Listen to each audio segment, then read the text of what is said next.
नमस्कार। रविंद्र जैन 07 चैनल में आप सभी देशवासियों का स्वागत है।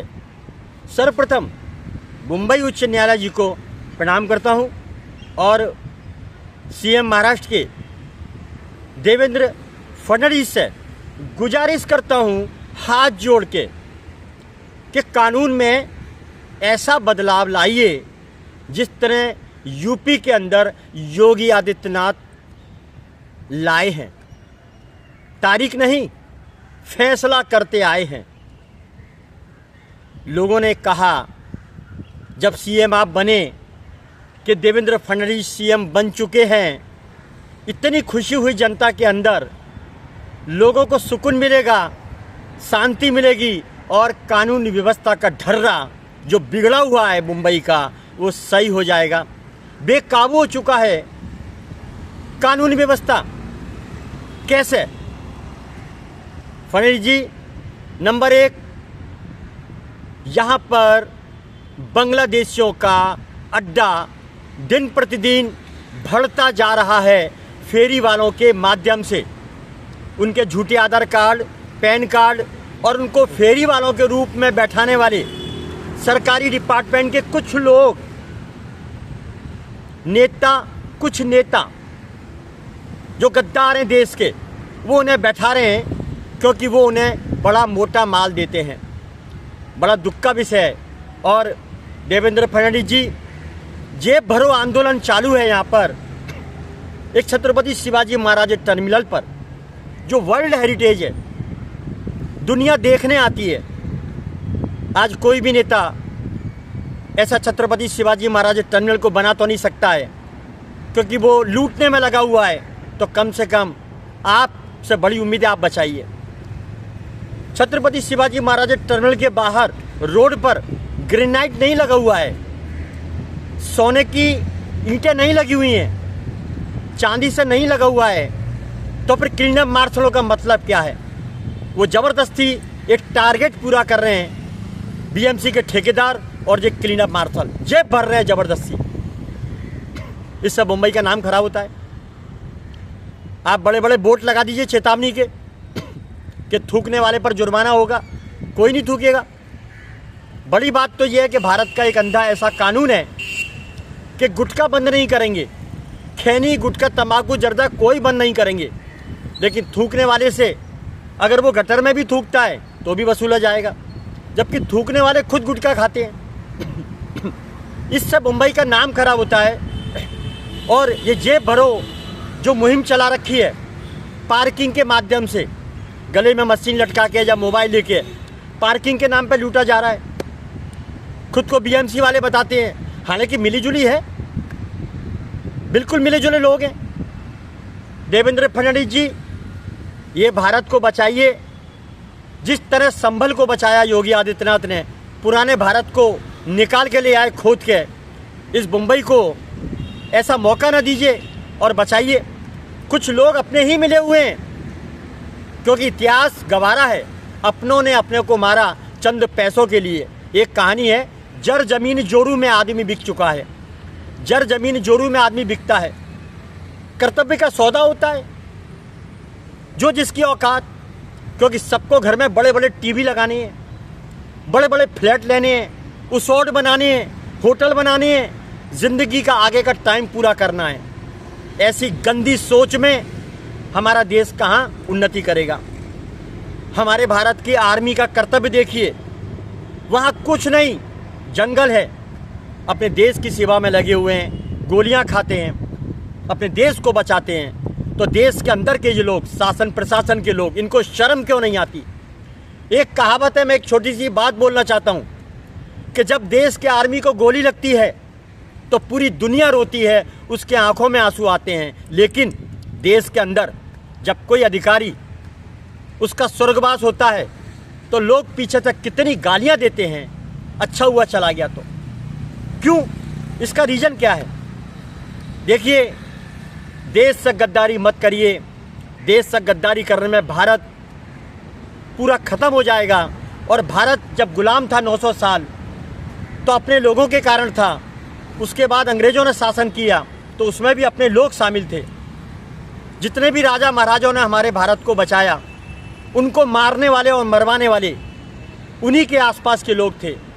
इसलिए कहते हैं कि जर जमीन जोरू, ये जो 3 चीज़ें हैं, इस 3 चीज़ों से आदमी बर्बाद हुआ, लेकिन आदमी ने देश को भी बर्बाद किया और अपने धोखे का पूरा उपयोग किया। देवेंद्र फडणवीस जी, आपसे विनती है कि सबसे पहले सरकारी डिपार्टमेंट पर आप कंट्रोल लगाइए। इनके बिना एक पत्ता भी नहीं हिलता है।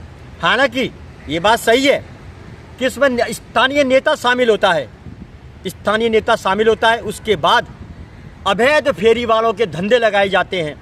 यानी कोर्ट की धज्जियाँ तो ऐसी उड़ती हैं, मुंबई हाई कोर्ट की कोई सुनता ही नहीं है। इसलिए मुंबई हाई कोर्ट के ठीक सामने मैं ये वक्तव्य देता हूँ कि जज साहब, आपकी बातों को बहुत कम तोला जाता है। सिर्फ 3 दिन या 4 दिन, उसके बाद फिर से हवा में उड़ा दिया जाता है। न्याय का मंदिर न्याय करता है, लेकिन आपकी बातों में जो दम है, जो ताकत है, जो देश हित में आप काम करते हैं, उन बातों को हवा में उड़ाया जाता है। क्यों? आखिर क्यों? कोई सुनता ही नहीं है, आपकी बातों को कोई तवज्जो देता ही नहीं है। तो इसका रीजन आपको भी समझ में आएगा कि राम मिलाई जोड़ी, एक अंधा एक कोड़ी, सब मिली भगत। जब तक हमारे देश का राजा, राज्य का राजा अगर व्यवस्थित और मजबूत नहीं है, जिस तरह योगी आदित्यनाथ हैं, उन्होंने गुंडों को ठोक दिया, तारीख नहीं फैसला कर दिया। आज देखिए, वहाँ पर जहाँ पर कुशासन था, बहन बेटियाँ निकल नहीं सकती थी, गुंडागिर्दी का राज था, सब अपने आप को भाई कहते थे। आज वहाँ शासन है योगी, भगवादारी का शासन है, और सबसे बड़ा जिला। उसके बावजूद मुंबई महाराष्ट्र को क्या हुआ? उम्मीद करते हैं देवेंद्र फडणवीस जी, आपसे बार बार आप देश के प्रति जागृत हो जाइए और कठोर से कठोर कदम उठाइए। सबसे पहले ये कुशासन जो अंदर फैला हुआ है उसको मिटाइए, क्लीन अप मार्शलों को हटाइए छत्रपति शिवाजी महाराज टर्मिनल से, और वहाँ पर जितने भी फेरी वाले हैं उन सबको बैठाने वालों की सख्त जांच होनी चाहिए, और योगी स्टाइल में उनके घर पर बुलडोजर चलना चाहिए। कौन कौन शामिल है इसकी गहन जांच होनी चाहिए। और अगर ये नहीं मानते हैं तो मुंबई में एक बार आर्मी को लगा दीजिए, धरपकड़ शुरू हो जाएगी, कौन इनके बाप हैं और ये जाल कहाँ तक फैला हुआ है वो सब सामने आ जाएगा। देवेंद्र जी, आपसे लोगों को बहुत उम्मीद है कि बम्बई को बचा सकते हैं, वरना बम्बई की जनता लूट रही है।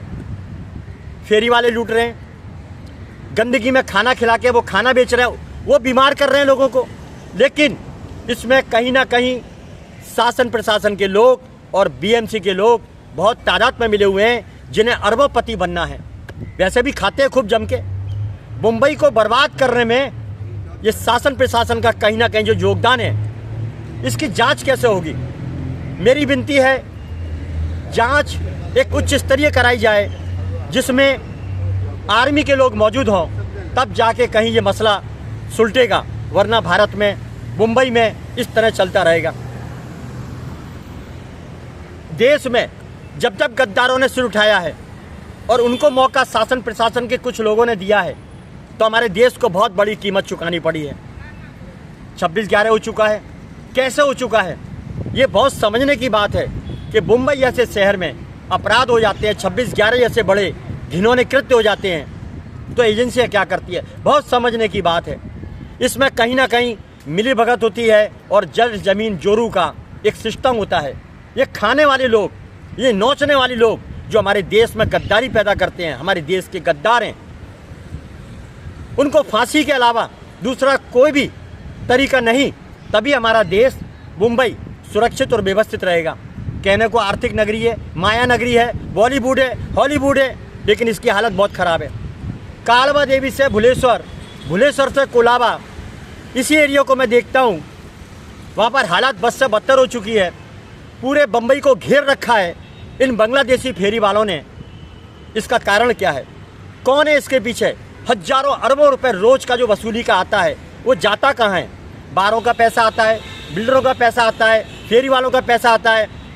नशे का पैसा आता है, कितने गैर कानूनी काम है, हजारों की लिस्ट है, उसका पैसा आता है। आखिर ये पैसा कहाँ जाता है? अगर ये वसूली चलती रही तो हमारा देश तरक्की नहीं कर पाएगा। हमारे देश में 900 साल जब मुगलों ने शासन किया, उसके बाद अंग्रेजों ने शासन किया। ये कितना शर्म का विषय है कि 7 समुंदर पार से आके अंग्रेज शासन करते हैं। 4 लोग आते हैं और पूरे भारत को कंट्रोल कर लेते हैं, और हमारे भारत के योद्धाओं को क्या दशा करते हैं। मरवाने वाले कौन? अपने ही लोग, अपने ही साम्राज्य के लोग। तो ये गद्दारी बंद कर दीजिए, वरना हमारे देश की छवि बहुत खराब हो जाएगी। सीएम साहब से विनती करते हैं, कानून व्यवस्था को आप बहुत मजबूत बनाइए, क्योंकि कानून व्यवस्था जनता के लिए है, ना कि जनता को तकलीफ पहुंचाने के लिए। सबसे पहले सख्त कानून बनाइए। कोई भी रेलवे स्टेशन पर फेरी वाला अगर बैठता है तो जो वहाँ के ऑफिसर्स हैं, रेलवे के अधिकारी हों या पुलिस के अधिकारी हों, उन पर सख्त कार्रवाई हो और उन्हें डिसमिस किया जाए। इसके अलावा दूसरा कोई चारा नहीं है। पब्लिक परेशान होती रहती है और ये लोग मौज करते रहते हैं। हफ्ता आने दो, माल आने दो, जनता को भाड़ में जाने दो। मुंबई हाई कोर्ट से मैं विनती करता हूँ, इस पर संज्ञान लिया जाए। आपके आदेश के बावजूद भी कार्रवाई 2 दिन होती है, 3 दिन होती है, उसके बाद बैठा दिया जाता है। आखिर मुंबई में क्या चलता है, इस पर संज्ञान लेना बहुत ज़रूरी है। और यहाँ पर कई प्रकार के ऐसे कानून हैं जिसका समझ से बाहर है। गड्ढे हैं, अड्डे हैं, गंदगी है, उसके बावजूद थूकने वालों को पकड़ा जा रहा है।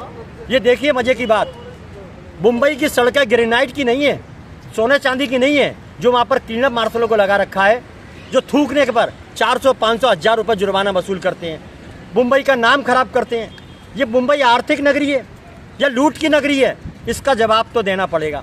और एक बात नई आई है सामने, थैलिया वालों को पकड़ रहे हैं जो थैलिया लेके जा रहे हैं। तो थैलिया की फैक्ट्री बंद करिए। अगर लोग थूक रहे हैं तो गुटखा बंद करिए। तो ये अंधा कानून और पैसे वसूलने का ये कानून हमारे देश के लिए बहुत घातक होगा। हमारा देश योद्धाओं का है, ये देश महारानी लक्ष्मीबाई का है, ये देश अहिल्याबाई का है, ये देश छत्रपति शिवाजी महाराज का है, ये देश पृथ्वीराज चौहान का है। इस देश की हालत ऐसी कर दी है कि हर जगह ड्रग्स के कारोबार और लूट के धंधे हो रहे हैं। अस्पताल में जाओ, बड़े बड़े बिल आते हैं, वो लूट रहे हैं। एक किस्सा और बताना चाहेंगे देवेंद्र फडणवीस साहब, सीएम साहब, कम से कम अगर कोई सीएम काम नहीं करता है, एक योगी आदित्यनाथ काम करता है, तो दूसरा नाम आपका भी होना चाहिए। एक डॉक्टरों की बड़ी बीमारी है, बड़ा धंधा लग चुका है। पुराने ज़माने में डिलीवरियाँ ओरिजिनल होती थी, लेकिन आज ऑपरेशन से होती है, क्योंकि अगर वो ओरिजिनल करेंगे तो 25,000 रुपये आएंगे, और अगर वो ऑपरेशन से करेंगे तो 5 लाख रुपये आएंगे। तो ये हराम की बीमारी, हराम का खाना, बड़े बड़े घर बनाना, ये जो बीमारी है और हमारे देश की महिलाओं को ख़त्म करने का जो प्लान है, कमज़ोर करने का जो प्लान है, उसका बहुत बड़ा षड्यंत्र विदेशी है। आयुर्वेद को ख़त्म कर दिया, दवाइयों के नाम पर लूटा जा रहा है। जो दवाई 2 रुपये की है उस पर 2,000 रुपये का टैग लगाकर ये विदेशी कंपनियां भारत को लूट रही हैं और भारत के लोग, आम जनता को लूट रहे हैं। कितना शर्म का विषय है। ये छत्रपति शिवाजी महाराज की नगरी को शर्मसार करने वाली बात है और हमारे भारत के इतिहास को मिटाने का बहुत बड़ा षड्यंत्र है। एक योगी ने हमारे इतिहास को जिंदा करने का काम किया है। वो दमदार, असरदार, जोरदार ऐसा सरदार पैदा हुआ, भगवाधारी, जिसने पूरे देश में तहलका मचा दिया। तो और सीएम क्या कर रहे हैं? मजे कर रहे हैं, लूट रहे हैं, पैसा इकट्ठा करने में लगे हुए हैं। आखिर एक बात याद रखिए, सिकंदर गया, बाबर गया, खिजली गया, रावण गया, कंस गया, कोई भी पैसा लेकर नहीं गया।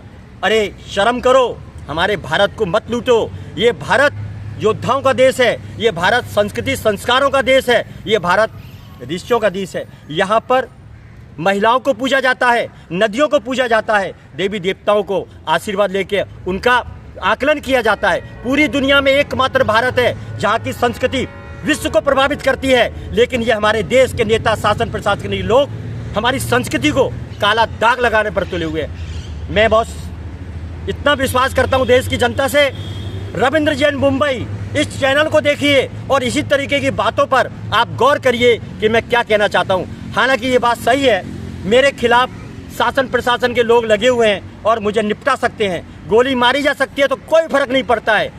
बहुत से लोगों को मार दिया गया इसीलिए कि वो अय्याशी करने वाले हैं, उनकी पोल खोली जा रही है। बस इतना ही काफ़ी है। देश हित में मैं मुंबई हाई कोर्ट के सामने से ये बात अपनी रखना चाहता हूं कि मुंबई हाई कोर्ट से विनती करता हूं कि आपने जो फुटपाथ खाली कराने के आदेश दिए हैं वो 2 दिन चलते हैं, 3 दिन चलते हैं, आपकी वैल्यू का कोई यहाँ पर समर्थन नहीं करता है। शासन प्रशासन मिला हुआ है, इसके लिए आपकी बातों को उड़ाया जाता है। बस इतना ही काफ़ी है। मुंबई से मैं हूँ रविंद्र जैन, देश और जनता के इसमें सदैव तत्पर बात करने वाला। जय हिंद।